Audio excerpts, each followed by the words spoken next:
சமீபத்தில் நம்ம லோகேஷ் கனகராஜ் வந்து ஒரு இன்டர்வியூ ஒன்று கொடுத்துருந்தாரு. அந்த இன்டர்வியூவில் பல விஷயங்கள் பேசியிருக்காரு. அதில் முக்கியமாக கூலி படத்துடைய ட்ரெய்லர் வந்து ஆகஸ்ட் 2ஆம் தேதி வெளியாகும் அப்படிங்கிறத அவர் சொல்லியிருக்காரு. இது வந்து ரசிகர்களுக்கு மிகவும் உற்சாகமான செய்தியாக இருக்குது. கூடவே அவர்கிட்ட இன்னொரு கேள்வியை கேட்டாங்க. அதாவது இந்த படம் வந்து 1000 கோடி வசூல் பண்ணும் அப்படின்னு எல்லாருமே பேசிக்கிறாங்க.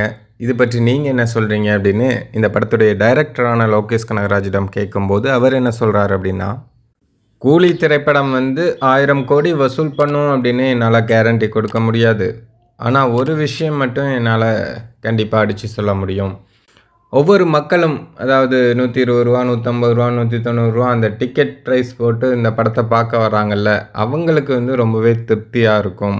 அவங்க கொடுக்குற காசுக்கு இந்த படம் வந்து ரொம்பவே ஒர்த்தாக இருக்கும்.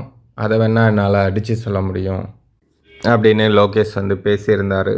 நம்ம கொடுத்த காசுக்கு படம் திருப்தியாக இருந்தது அப்படின்னு மக்கள் நினச்சாங்கன்னாலே போதும், அந்த படம் வந்து ஒரு பிரம்மாண்டமான வெற்றி பெறும். அதை தான் நம்ம லோகேஷ் சொல்கிறாரு.